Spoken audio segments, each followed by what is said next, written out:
The Varian councils sat in their crystal chamber, watching their worlds die one by one.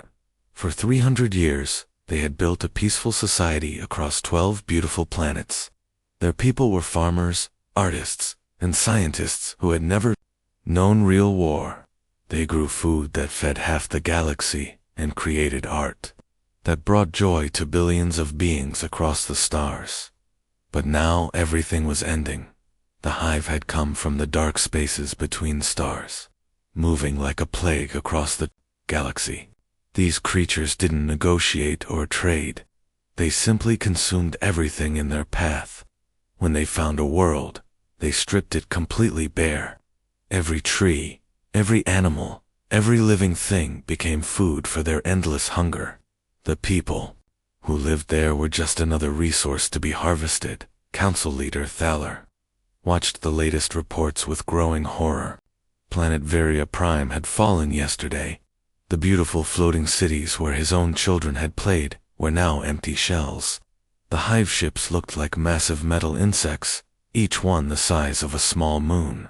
They would land on a world and begin the harvest.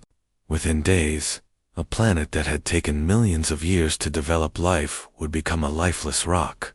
The Varian military had tried to fight back, but their weapons were designed for defense against pirates and small conflicts.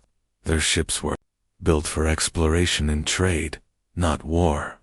When they faced the hive fleets, it was like children throwing stones at a hurricane. Other galactic powers had promised help, but those promises proved empty. The Cathari Empire was too far away and said they couldn't spare ships. The Trade Federation offered to sell weapons, but wanted payment the Varians could no longer afford. The Silver Alliance sent thoughts and prayers, but no actual assistance.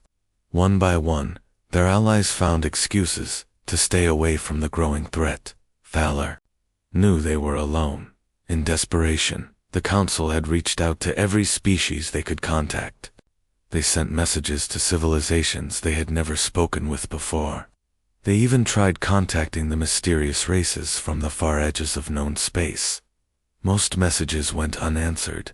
The few responses they received were polite, but firm refusals. Then, someone mentioned humans. The information about this species was strange and contradictory. Some said they came from a world so dangerous that visiting it was considered a death sentence. Others claimed they were warriors who had spent thousands of years fighting each other for practice. The rumors said their planet had weather that could kill animals that hunted for sport, and gravity so strong it would crush most aliens. Most species in the galaxy considered humans to be monsters. They were called Deathworlders, a term used for creatures so adapted to violence that they made other beings uncomfortable. The few traders who had met humans described them as polite but unsettling. They moved wrong, thought wrong, and seemed to find danger exciting rather than terrifying. But the rumors also said humans had never lost a war.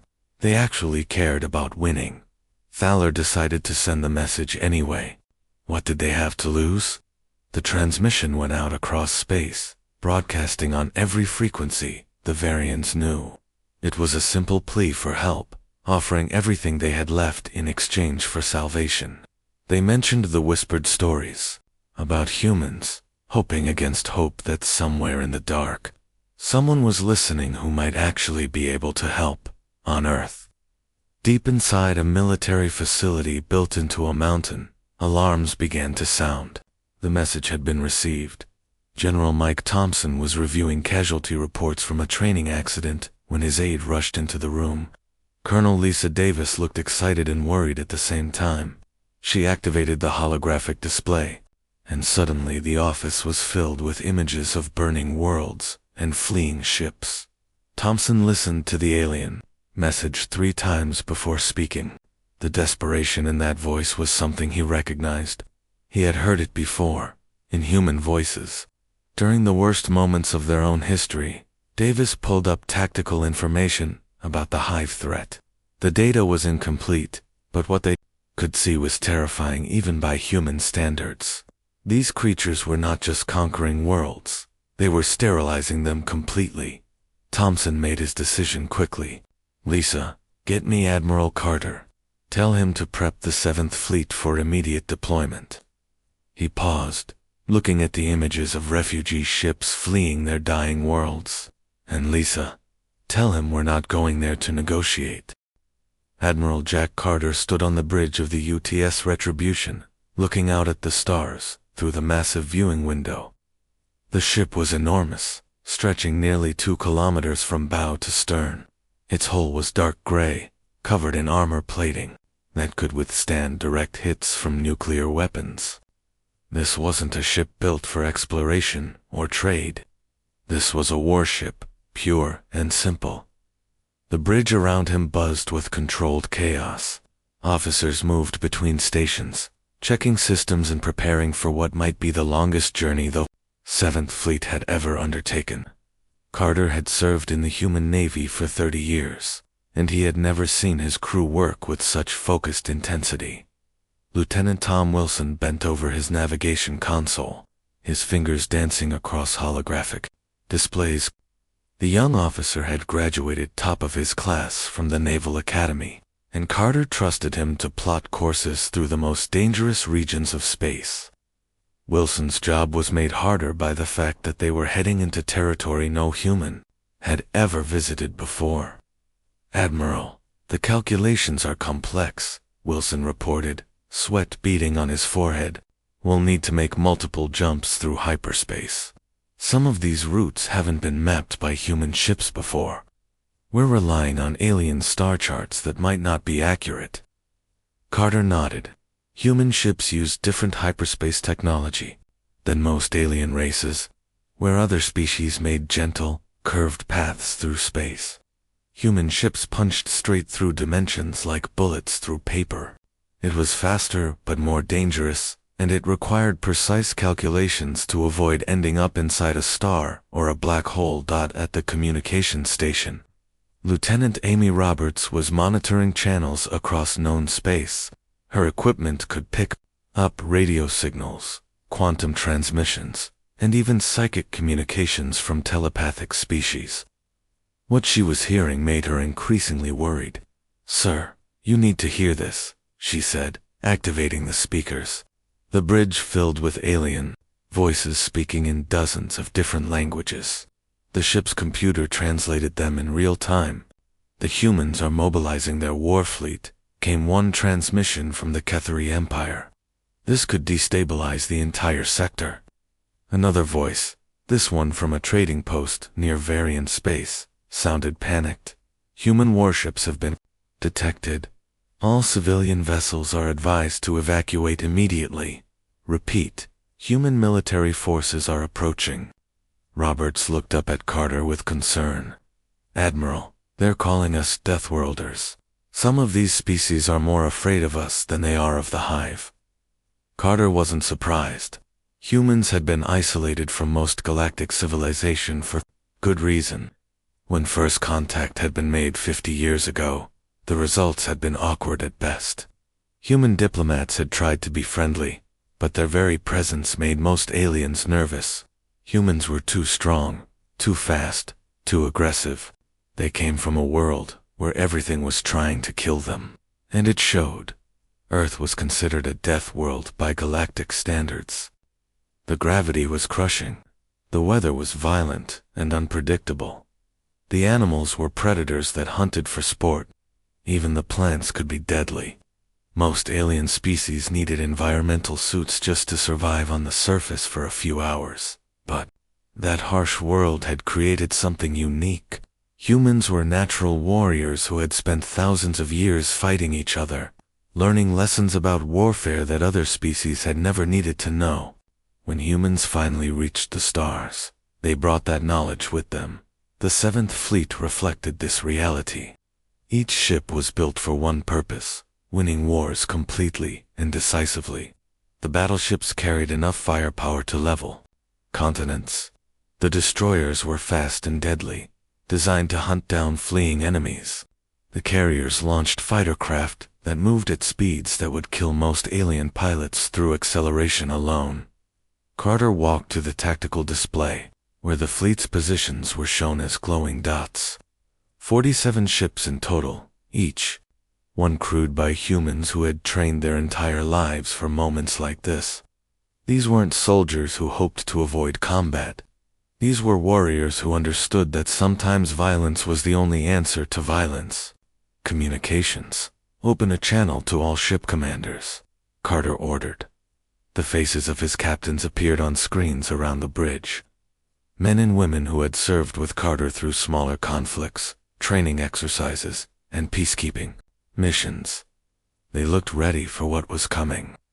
Ladies and gentlemen, Carter began, we're heading into unknown territory to face an enemy that has been terrorizing innocent people for months. The galaxy thinks we're monsters. Maybe they're right, but sometimes monsters are exactly what the situation requires. He paused, looking at each face on the screens. The Hive has been harvesting entire worlds, killing billions of beings who never hurt anyone. They think they're the apex predators of the galaxy. It's time they learned what real predators look like.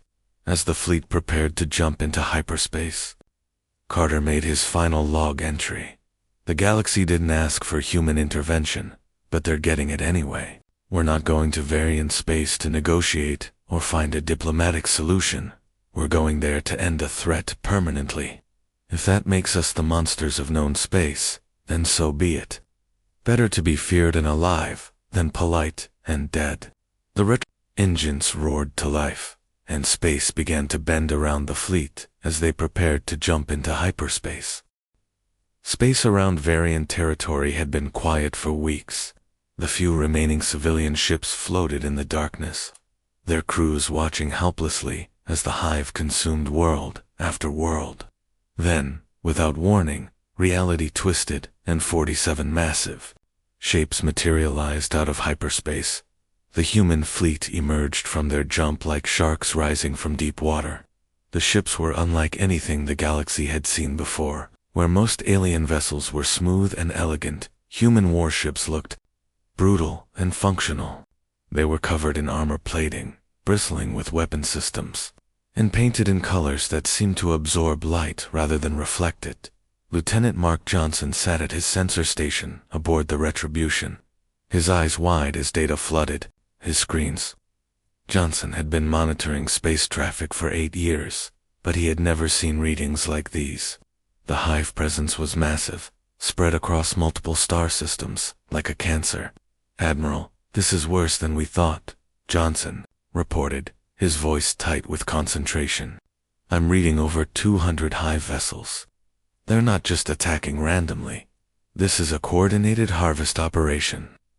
Admiral Carter moved to stand behind Johnson's station, studying the tactical display. The Hive ships appeared as red dots scattered across 3 solar systems. Each dot represented a vessel the size of a city, filled with creatures that existed only to consume and destroy. How long until they reached the Varian homeworld? Carter asked. Johnson's fingers danced over his controls, running calculations.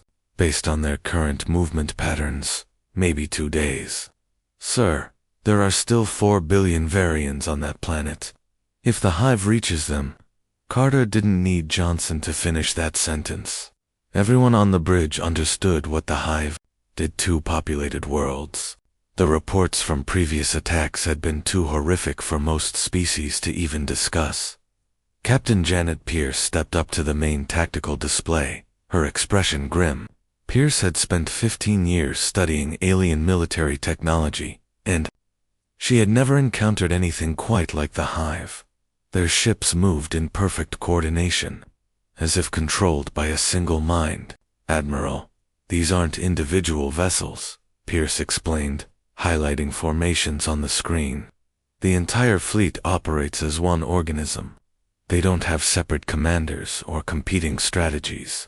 When they decide to attack something, they commit everything at once. Near the edge of Varian space, refugee ships drifted in loose formations.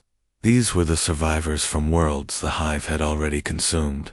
Families who had fled with nothing but the clothes on their backs, hoping to find safety somewhere in the galaxy. Carter opened a communication channel to the refugee fleet.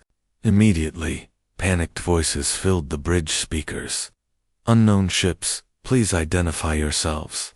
The voice belonged to Council Leader Thaler, speaking from a damaged transport vessel. "Are you here to evacuate survivors? Our worlds are gone. The Hive took everything." Carter's response was broadcast across all frequencies. "This is Admiral Jack Carter of the Terran 7th Fleet. We received your distress call. We're not here to evacuate anyone. We're here to solve your problem." The communication channel went silent for several seconds. Then Thaler's voice returned, filled with confusion and hope. "Terran, you mean ... You're the humans. The ones from the Death World." "That's right," Carter confirmed. "And we're about to show the Hive why our world has that reputation." Johnson suddenly looked up from his sensors, alarm written across his face. "Admiral, the Hive fleet is responding to our presence. They're changing course. It looks like they're moving to intercept us." Pierce studied the tactical display as the red dots began shifting position. "Sir, they're not retreating. The entire fleet is turning toward us. I think they see us as a threat to eliminate before continuing their harvest." Carter smiled coldly. The Hive had made exactly the mistake he had hoped they would make. Instead of continuing their systematic destruction of Varian worlds, they were concentrating their forces to deal with the human fleet. It was tactically logical, but strategically stupid. "Open a channel to the Hive fleet," Carter ordered. The communication array struggled to establish contact with the alien vessels. The Hive didn't use normal radio transmissions. Instead, they communicated through some kind of biological network that the ship's computers could barely translate. When the connection finally stabilized, Carter's voice carried across space to the approaching enemy fleet. "Attention Hive forces. This is Admiral Carter of the human fleet. You will cease your attack on Varian territory and withdraw immediately. This is your only warning." The response came not in words but in action. The Hive ships accelerated toward the human fleet, their formations spreading out like the fingers of a giant hand preparing to crush an insect. Johnson watched his sensors as dozens of smaller attack craft launched from the main Hive vessels. "Admiral, they're deploying fighters. Estimate 300 small craft incoming, with the main fleet about 6 hours behind them." Carter walked to his command chair and activated the fleet-wide communication system. "All ships, this is Admiral Carter. The enemy has made their choice. Weapons free. Engage at will. Show these creatures what humans do to things that hurt innocent people." The first wave of Hive fighters approached the human fleet like a swarm of angry insects. They moved in perfect formation, their biomechanical hulls gleaming in the starlight. These craft had terrorized dozens of species across the galaxy. They had never faced human destroyers before. The human ships opened fire with weapons that had been designed during centuries of warfare on Earth. Railguns that fired projectiles at a significant fraction of light speed, particle beams that could cut through armor like paper, missile systems that tracked their targets through dimensions that most aliens didn't even know existed. The first Hive fighter to enter weapons range lasted exactly 12 seconds. The second lasted 8. By the time the 4th minute of combat had ended, the entire Hive attack wave had been reduced to glowing debris. Carter watched the tactical display with satisfaction. "Communications, send a message to the main Hive fleet. Tell them they have 1 hour to begin withdrawal, or we'll come to them." The Hive response was immediate and predictable. The entire enemy fleet changed course, accelerating directly toward the human position. "Well," Carter said calmly, settling into his command chair, "I guess we do this the hard way." The battle began with a sound that had never been heard in this part of space before. Human weapons didn't whisper or hum like the energy beams most aliens used. They roared. The thunder of railguns firing metal slugs at incredible speeds echoed through the hulls of every ship in the fleet. Captain David Miller stood on the bridge of the destroyer Wolverine, watching as his weapons officer targeted the largest cluster of hive ships. The Wolverine was smaller than the flagship, but it packed enough firepower to level a small moon. Miller had been fighting pirates and raiders for 10 years, but this was different. This wasn't about capturing criminals or protecting trade routes. This was about complete elimination of a threat. Weapons lock confirmed, his tactical officer reported, ready for kinetic bombardment. Miller nodded. Kinetic bombardment was a human innovation that most aliens found disturbing. Instead of using energy weapons that could be deflected by shields, humans simply threw metal objects at their enemies very, very fast.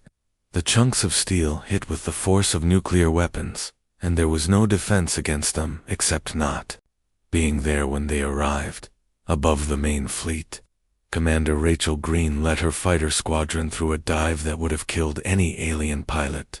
Human fighters were built differently than other species' craft, where aliens designed their ships to keep pilots comfortable and safe. Humans built theirs to maximize combat effectiveness, even if it meant the crew had to endure crushing forces. Green's voice crackled over the radio as her squadron screamed toward the hive formation. Phoenix Squadron, weapons hot, we're going in fast and hitting hard. Remember, these things have been terrorizing innocent people for months. Time to return the favor. Her fighters moved at speeds that seemed impossible. The gravitational forces should have turned the pilots into liquid. But humans had trained for decades to handle accelerations that would be fatal to most species.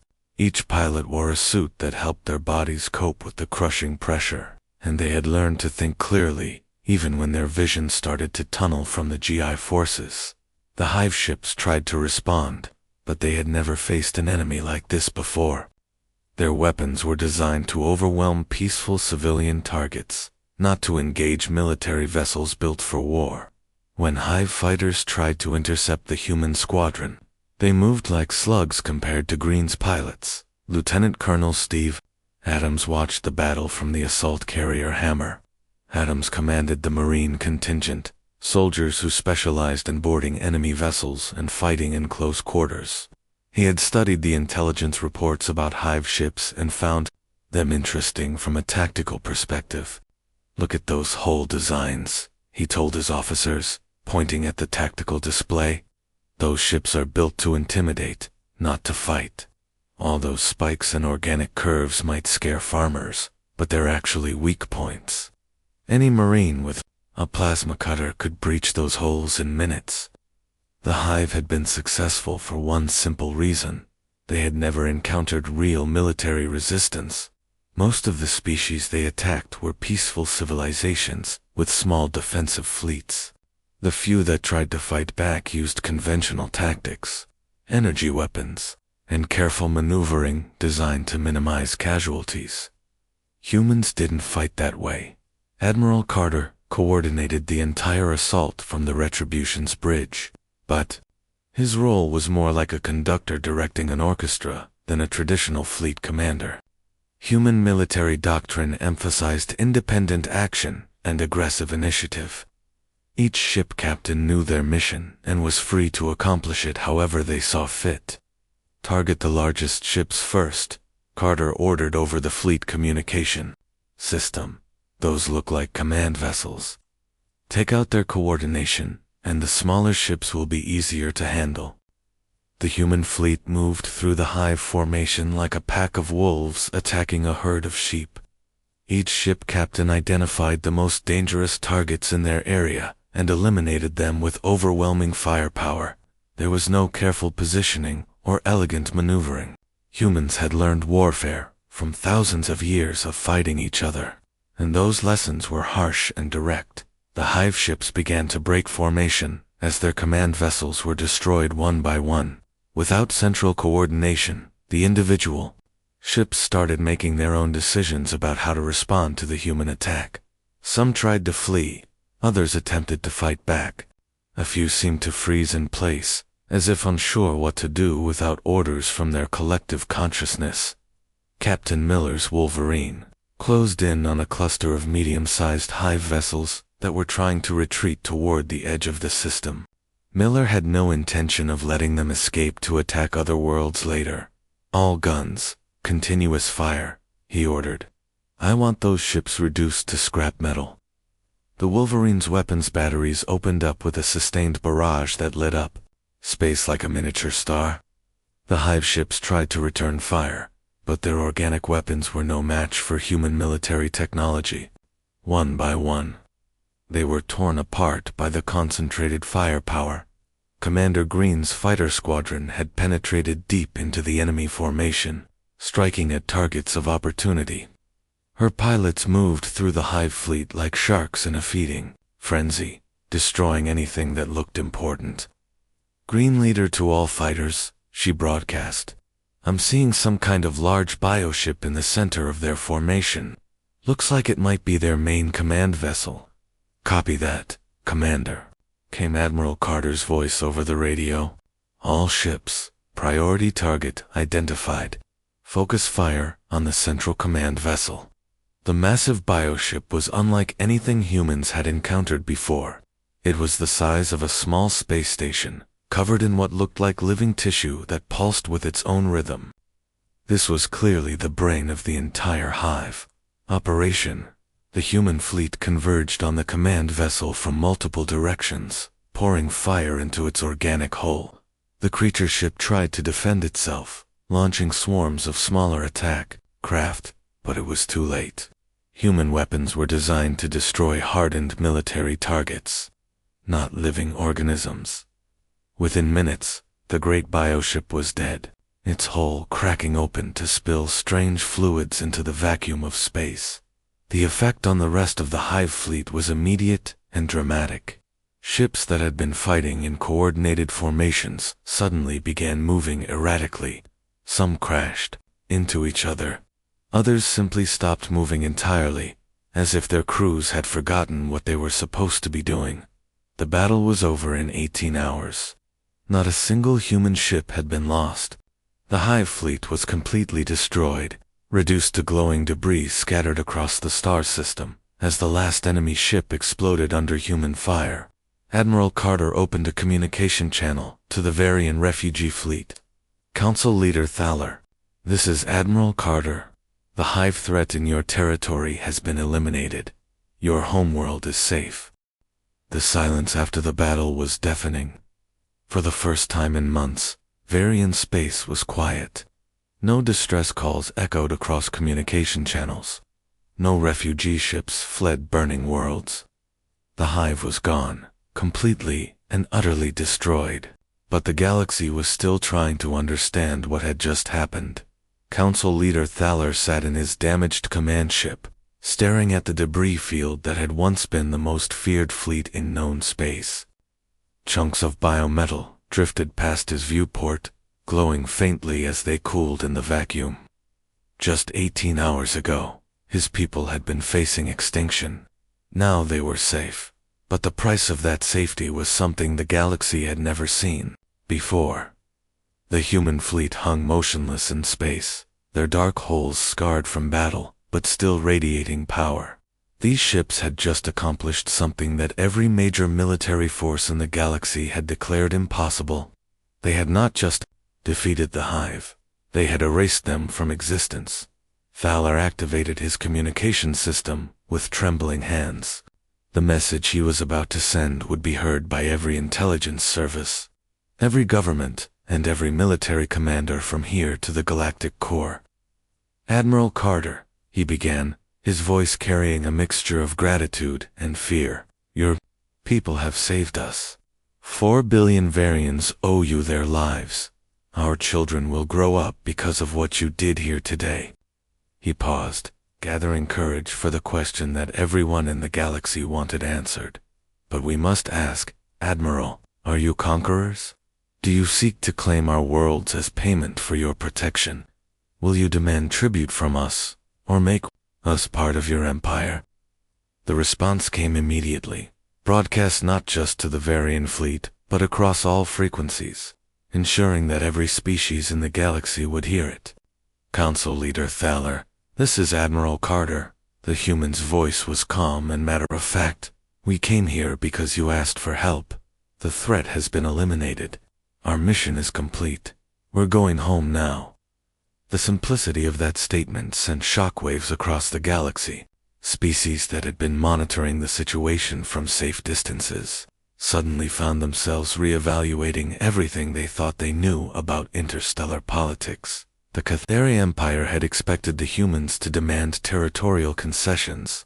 The Trade Federation had prepared economic offers, assuming the humans would want exclusive trading rights. The Silver Alliance had drafted treaties that would acknowledge human dominance over this sector of space. None of that happened. The human fleet simply regrouped and prepared to return to their own territory, asking for nothing in return for saving an entire civilization back on Earth. General Mike Thompson sat in his Pentagon office, reading Admiral Carter's after-action report. The document was clinical and precise, but Thompson could read between the lines. His people had just sent a message to the galaxy, whether they intended to or not. Colonel Lisa Davis entered the office carrying a stack of intelligence briefings from across known space. Her expression was a mixture of pride and concern. "Mike, you need to see these reports. Every major government in the galaxy is reassessing their military strategies." She activated the holographic display, showing communication intercepts from dozens of different species. The translations scrolled past faster than Thompson could read them, but the general theme was clear. "The Altarian Republic is calling it the human solution," Davis reported. "Complete and total elimination of threats, with no attempts at negotiation or compromise. The Spiral Confederation is redesigning their entire fleet based on what they observed our ships doing." Thompson nodded grimly. He had expected this reaction, but seeing it happen was still unsettling.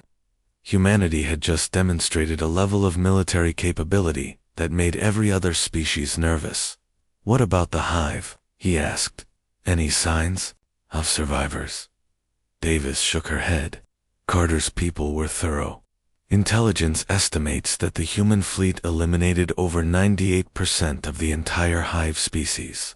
The few ships that escaped won't be able to maintain their population. They'll go extinct within a generation. The implications of that statement hung heavy in the room. Humanity had just committed genocide, but it was genocide against a species that had been doing the same thing to others for decades. The moral calculus was complicated, but the practical results were clear. Across the galaxy, other predatory species were reconsidering their expansion plans.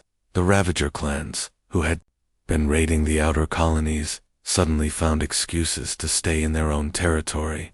The Void Hunters, who specialized in attacking isolated settlements, began looking for safer targets farther from human space. Word spread through criminal networks and pirate bases. Earth's children were not to be provoked. They didn't fight for territory or resources. They fought to eliminate threats completely, and they were very good at it.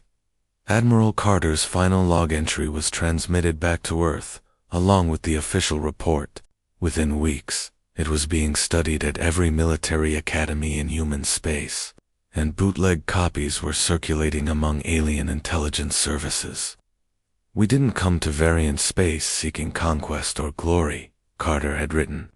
"We came because innocent people were being murdered, and no one else was willing to stop it. We answered their call for help, the only way we knew how, with absolute victory." The log continued. "Let this be a lesson to any species that thinks they can prey on the weak and defenseless. Humans protect those who cannot protect themselves. We don't negotiate with genocidal monsters. We eliminate them." The galaxy was learning to live with a new reality. Humanity had emerged from their isolated corner of space, not as merchants or diplomats, but as guardians. They asked for nothing in return for their protection, but they also made it clear that their protection came at a terrible price for anyone who threatened innocence. Other species began to understand why humans were called Deathworlders. It wasn't just because they came from a dangerous planet. It was because they had learned to bring that danger with them wherever they went. The Varian worlds began to rebuild. their people finally able to plan for a future without fear. Children who had grown up as refugees started returning to their home planets. Art and music began to flourish again as the shadow of the hive finally lifted. But throughout the galaxy, military planners and government officials were asking themselves the same question. What would happen if humanity ever decided that their civilization was a threat that needed to be eliminated? For now, that question remained unanswered. The humans had returned to their own space, apparently content to leave the rest of the galaxy alone. But everyone knew that if another species started committing genocide, the dark ships from Earth would return, and next time, they might not be so merciful to anyone who stood in their way.